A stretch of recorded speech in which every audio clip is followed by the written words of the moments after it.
Bismillahirrahmanirrahim. Alhamdulillahirrabbilalamin. Wassalatu wassalamu ala asyrafil anbiya'i wal mursalin wa ala alihi wa sahbihi ajmain. Assalamualaikum warahmatullahi wabarakatuh.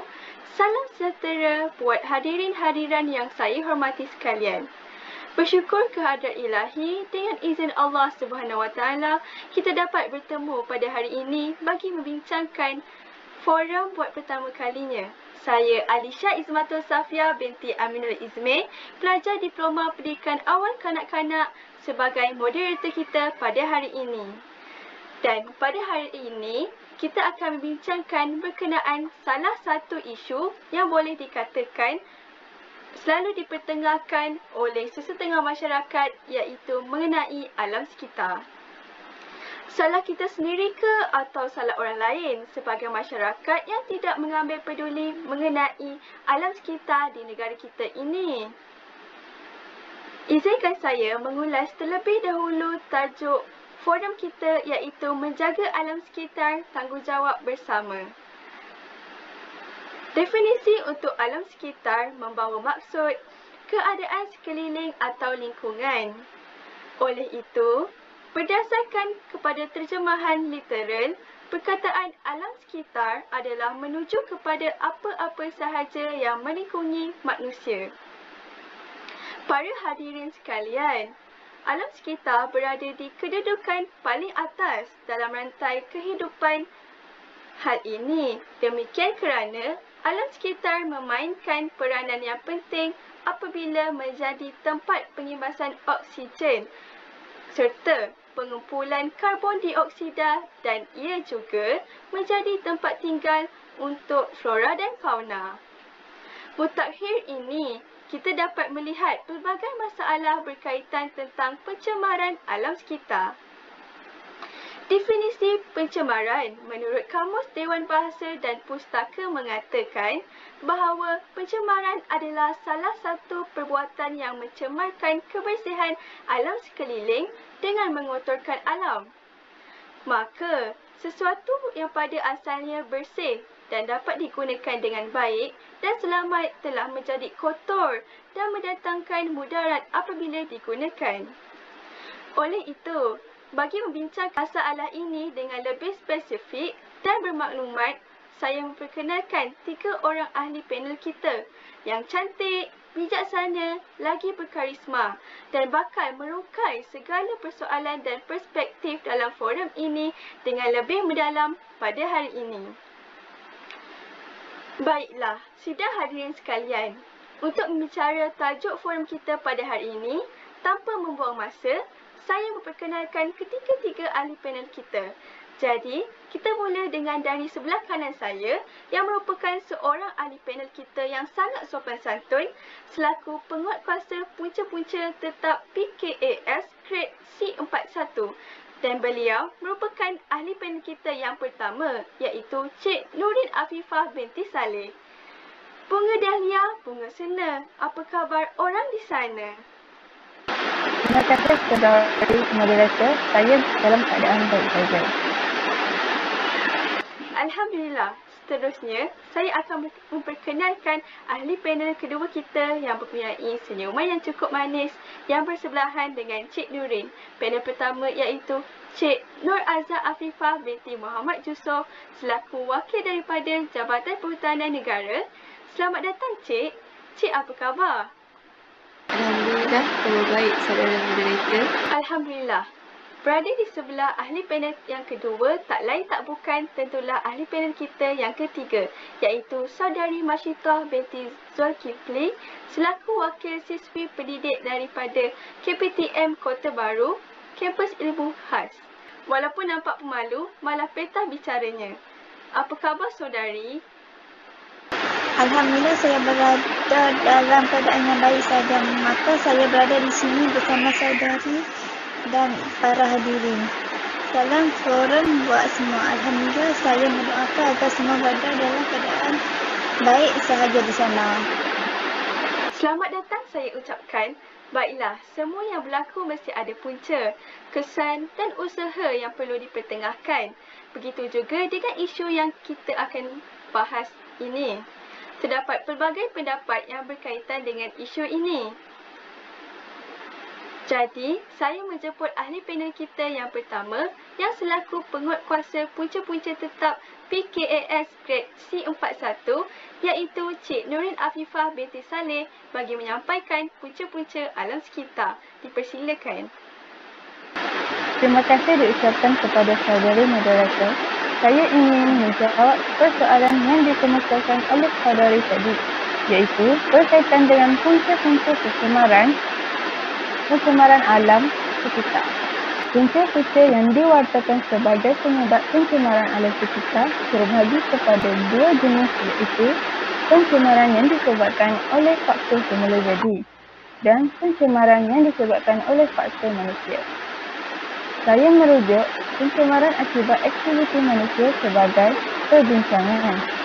Di Malaysia, hampir 90% sehingga 95% kawasan pendalaman telah mempunyai sistem jalan raya, yang bermakna sistem jumlah kenderaan bermotor di negara kita telah meningkat secara keseluruhannya.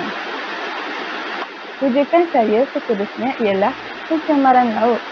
Lebih 90% daripada aktiviti manusia dan bagi 10% adalah berpunca daripada sektor kekapalan.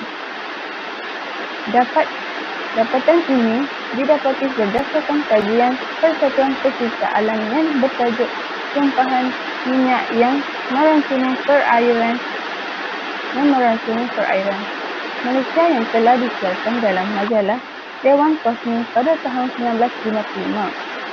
Oleh itu, pencemaran alam sekitar banyak dilakukan oleh tangan-tangan manusia berbanding kejadian pencemaran semula jadi seperti letusan gunung berapi dan ribut taufan seperti kata peribahasa kerana nilai setitik rosak musuh sebelahnya. Nampaknya, masa sangat mencuburi kita. Oleh itu, saya kembalikan kepada saudari moderator kita bagi meneruskan topik yang seterusnya. Terima kasih. Bagi melihat sejauh mana fenomena buruk pencemaran ini, kita tujukan permasalahan ini kepada panel kita yang seterusnya iaitu Cik Nuraza Afifah binti Muhammad Jusoh untuk membahaskan berkaitan kesan-kesan yang berlaku terhadap alam sekitar. Dipersilakan. Terima kasih saudari moderator. Izinkan saya menjawab persoalan saudari. Antara kesan pencemaran alam sekitar, ia boleh menjejaskan habitat flora dan fauna. Hal ini demikian kerana alam sekitar dapat dikaitkan dengan suasana sekeliling kita seperti haiwan, tumbuhan, bumi, serta seluruh flora dan fauna hanya pinjaman kepada manusia zaman sekarang dan diwariskan kepada anak-anak dan cucu. Bahan-bahan pencemar seperti sulfur dioksida yang terlepas ke udara oleh kenderaan akan menyebabkan penghadaman makanan haiwan terjejas. Hal ini menyebabkan haiwan-haiwan kehilangan nyawa kerana bahan-bahan toksik ini telah diserap dalam tubuh badan haiwan tersebut. Fauna atau tumbuhan juga mengalami nasib yang sama bila nafsu manusia menguasai dunia dan wang ringgit menjadi raja. Maka telah dikatakan dengan hubung dalam pangkal celaka. Dengan melakukan pembalakan haram, perbuatan ini menyebabkan banyak tumbuhan yang mati dan mengurangkan sumber oksigen kepada manusia. Oleh itu, menjejaskan habitat flora dan fauna merupakan kesan pencemaran alam sekitar sehingga menjejaskan kelestarian alam sekitar. Sekian sahaja daripada saya. Ini saya serahkan kembali kepada saudari moderator kita. Terima kasih diucapkan kepada Cik Eva di atas pendapat tadi. Nampaknya, kesan pencemaran ini bukanlah sekadar masalah yang kecil, tetapi ini telah melibatkan kepupusan flora dan fauna. Hal seperti ini tidak boleh kita ambil mudah, malah perlu selesaikan masalah ini dengan segera. Oleh itu, saya menjemput saudari ahli panel kita, seorang yang pemalu, saudari Masyitah binti Zulkifli, untuk memberi pendapat mengenai usaha yang dilakukan bagi melestarikan kembali alam sekitar. Silakan. Terima kasih saudari moderator kita. Saya akan menerangkan usaha-usaha untuk melestarikan alam sekitar. Kita sebagai penduduk bumi haruslah berusaha untuk melestarikan alam sekitar. Terdapat beberapa peranan dari pelbagai pihak, contohnya daripada peranan kerajaan dan juga peranan ibu bapa. Peranan ibu bapa untuk memulihkan alam sekitar kepada peringkat yang lebih baik adalah dengan cara mengadakan kempen yang berkaitan dengan melestarikan alam sekitar. Contohnya kempen yang boleh diadakan adalah Hari Sabtu Tanpa Beg Plastik. Hal ini dapat mengurangkan peratusan penggunaan beg plastik di muka bumi. Selain itu, pihak kerajaan hendaklah memberi pengertian terhadap individu yang membuang sampah serta mencemarkan alam sekitar.